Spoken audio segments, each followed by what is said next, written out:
Neste trabalho de conclusão de mestrado, intitulado Saramandaia, o estudo de casos sobre a participação dos movimentos sociais urbanos pelo direito humano à educação, tem o intuito de ser um documento histórico que revele toda a trajetória dessa comunidade no que tange a construção da Escola Municipal Marisa Baqueiro Costa.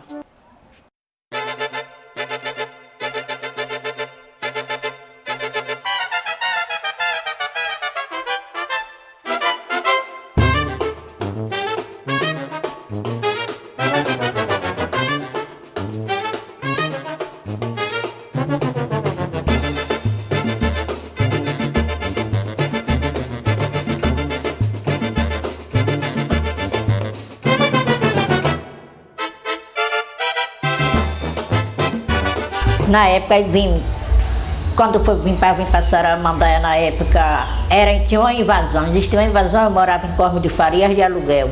Aí vi o comentário de que existia uma invasão próxima ao Detran. Aí meu marido veio, aí disse, olha, lá tem um pedaço de terreno que vende. Comprei até na mão de uma senhora que chama Lourdes, que também morava lá em Cosmo de Farias. Aí compramos esse terreno, era uma perna da lagoa que via até aqui onde tem hoje minha casa. Essa perna de lagoa tinha baronesa, tinha sucuri. Na época a gente fez uma casa de tápia, foi a primeira casa que eu vim morar. Mas devido à quantidade de água, a casa não aguentou, aí caiu. Aí construí a de madeirite no fundo do meu quintal. Morei 17, 18 anos. E aí lá vai Saramandaia, não tinha luz, não tinha água, não tinha nada. Cheguei em Saramandaia em 83, final de 84, vim de uma família onde tinha tudo e ao mesmo tempo deixou de ter, né? Logo quando eu cheguei, com 3, 4 anos, percebi que tinha necessidade de ajudar aquela comunidade também, pelo fato de a gente observar a dificuldade de alguns jovens, de tudo que se fazia dentro daquela comunidade. Eu não tinha visão do que era a responsabilidade social, mas nasceu em mim o desejo em ajudar e aí encarei. Me tornei líder comunitário e hoje estou aí para, digamos, fazer o possível e o impossível pela minha comunidade, a qual eu escolhi para morar, onde me casei, constituí família. E com certeza é o local que eu escolhi para estar e dizer que Saramandaia para mim é tudo, que Saramandaia é algo especial para mim. Na época, a gente primeiro formou grupo com os moradores. Tinha moradores do setor A, tinha lá da rua onde Terezinha morava, tinha Dona Hilda, Tereza, Leci. Formamos um grupo para fazer reunião, para poder ir para a prefeitura, para o governo, para pedir as necessidades. Através desse grupo, nós fazemos várias reuniões e lá vai. Aí tivemos a ideia, até com o Simplício, de botar a escola comunitária. Na Igreja Católica, com Frei Jorge, teve a escola comunitária. E depois, nas residências dos moradores, a gente ia pegando os meninos, matriculando e botando para estudar na escola comunitária. Era escola de manhã, de tarde e de noite. Eu comecei a minha participação diretamente nos trabalhos sociais da comunidade. Quando eu cheguei lá, já existiam alguns movimentos de mulheres, por exemplo. Tinha o Clube de Mães, a Associação das Mulheres, o Conselho de Moradores. E como eu trabalhava de turno na época no Centro Industrial de Aratu, eu me dedicava nos horários da tarde, principalmente à tarde, quando era o tempo que eu tinha mais disponível, eu me dedicava a algumas ações sociais na comunidade de Saramandaia, em algumas escolas, inclusive lá quando surgiu também um movimento de pais e mestres, né, que foi incentivado inclusive pela freira, né, a irmã Paula, conhecida carinhosamente como Irmã Paula, né, que incentivou o grupo a criar uma associação de pais e mestres para dar continuidade a um trabalho, né, que havia sido iniciado por volta exatamente de 78, 79, né, que tinha um grupo de religiosos lá, chamado M. Fracê, que tinha participação lá, inclusive da professora Giza, né, que foi historicamente o trabalho da área de educação em Saramandaia começou exatamente a partir desse grupo, e com a chegada da irmã Paula, aí se somou-se as pessoas lá na comunidade, né, e criou inclusive a primeira escola comunitária do bairro. Onde eu fazia na época um magistério lá no ICEA, no Barbalho, e diante dessa formação, a madre irmã Paula me pediu para participar das salas de aula aqui de Saramandaia, coordenada por ela. E tinha formação continuada também pela Secup. A pessoa que presidia na época, coordenava a Secup, era o professor Normando Batista. E aí nós fomos convidados para ajudar a construir a escola e fazer a formação dos educadores lá de Saramandaia, como outras comunidades, né?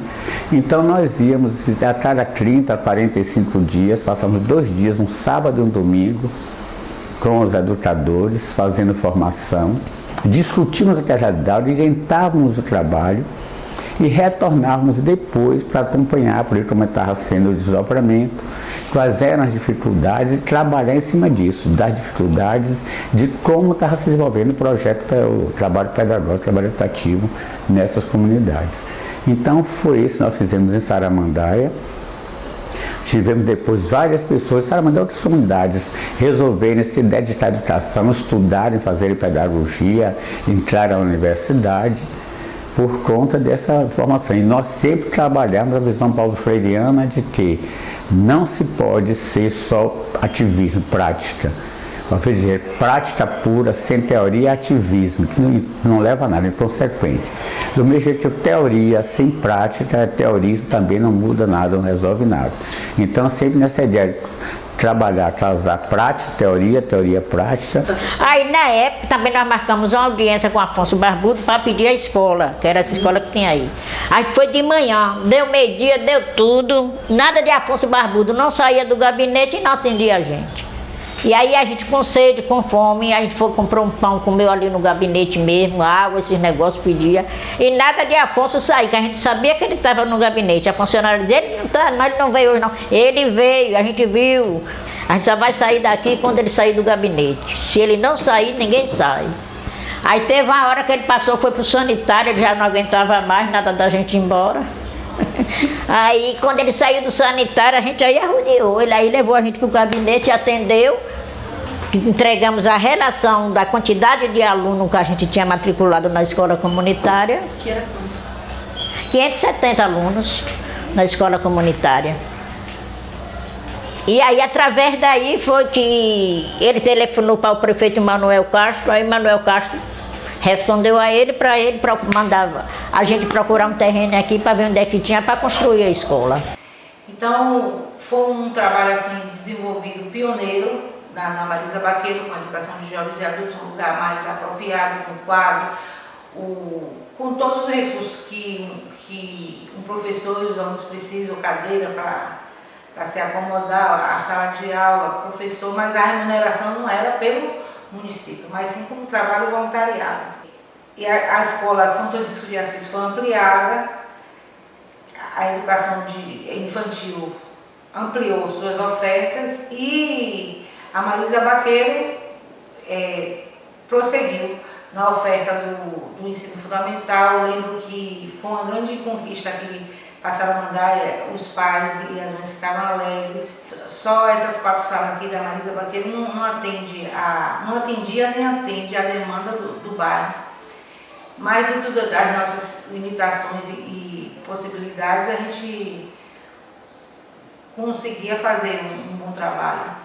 Trabalhei 10 anos, de 92, como professora da rede municipal, até 2000. Aí em 2000 eu resolvi me afastar, fui para morar em outro bairro. E em 2006 eu retornei a pedido da comunidade, da Secretaria Municipal de Educação, na pessoa de Corina Elvira, para ser gestora da escola. Aí fiquei como gestora de 2006 até 2010, né? E chegando aqui, eu imaginei assim, o que seria de prioridade para a comunidade. O diretor ele tem que fazer o quê? Ver as lideranças que tem no bairro, se apresentar. Quem pode entrar diretora isso aí, a gente não sabe quem é, não sei, né? Porque já era da comunidade, a gente sabia. Qual o direito de uma diretora? Ela vai, ela foi convocada a ser a diretora, procurar conhecer as lideranças de bairro, convidar. Para na hora de quebrou uma cadeira, tá se pintar, quebrou uma telha, ela tem a liderança para ela fazer uma reunião e a própria liderança vai fazer a documentação. Tenho 9 anos, né, de gestão. Cheguei aqui trazida por Urânia, que me convidou para assumir a vice-gestão no turno matutino. E acho que esse é um momento muito rico, quando a gente resgata a história, né, da escola, dos movimentos sociais. Ao assumir a escola, a gente entende que é preciso ir em busca de melhoria, é preciso, o processo ensino-aprendizagem precisava modificar, mas ele não é só o ensino e aprendizagem, perpassa por tudo, pelo ambiente físico, pelas relações pessoais. E nesses anos, né, quando a Urânia me indicou para ficar como gestora, eu me lembro que eu disse para ela assim, eu só fico se você ficar como minha vice, porque Urânia e Saramandaia tem um histórico dela e ela traria a segurança que a gente precisava. Se deu nesse processo e a gente culmina hoje com a questão de que a gente não tem vaga, são poucas vagas. Quando chega o dia da matrícula, a gente tem pouquíssimas vagas que em poucas horas a gente fecha, e durante todo o ano a gente tem gente pedindo vaga, querendo colocar os filhos.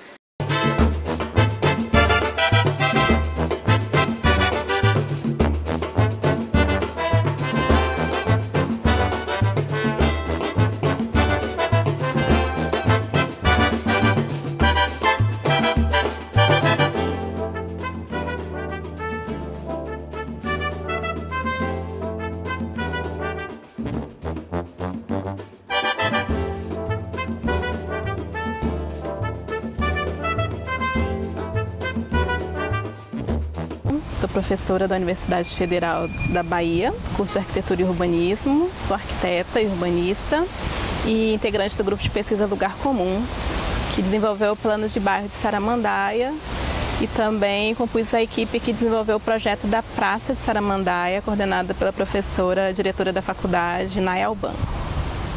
Durante o plano de bairro, a gente trabalhou em vários momentos na comunidade, discutindo junto com lideranças, moradores, escolas, agentes de saúde, quais seriam as principais demandas em relação às questões urbanas que existiam no bairro, tentando também resgatar um pouco do histórico do bairro, entender como é que ele foi consolidado, quais foram as principais lutas, e também pensar as propostas que os moradores acreditam que eram as melhores para o bairro, e tentando construir então nesse diálogo, dar um respaldo técnico junto com um acúmulo de conhecimento sobre o território, sobre o bairro que os moradores já possuem.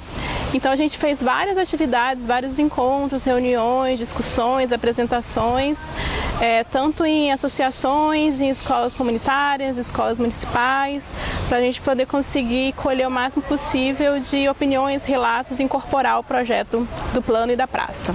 A gestão da escola Marisa Baqueiro, eu vejo que há um comprometimento, sim, há um comprometimento. E vejo também que há, digamos assim, ações de alguns grupos culturais na nossa comunidade que eu observo que sempre que chega ao Marisa Baqueiro, há uma receptividade do gestor, né? É uma pessoa que tem responsabilidade social também. Apesar de ser funcionária pública, ela, tem o lado de saber que ela tem que fazer a educação acontecer. Estou na cultura hip hop há mais ou menos uns 9, 10 para 10 anos comecei a dançar em 2007, fundei o grupo em 2008. Sou morador do bairro de Saramandaia. A maioria dos meus colegas, a gente como mora em comunidade, a gente tem um contato muito próximo com a violência. Então isso influenciou, porque isso causou mais esperança, a gente teve outra visão para a vida, a gente começou a se divertir, a gente começou a enxergar outro lado da vida. E a gente teve proximidade e um pôde aconselhar o outro, a gente incentivar os outros nos estudos, que geralmente todo b-boy, todo dançarino de hip hop, a gente pensa sempre em viajar, né, e visitar outros países, como principalmente os Estados Unidos, onde foi que começou.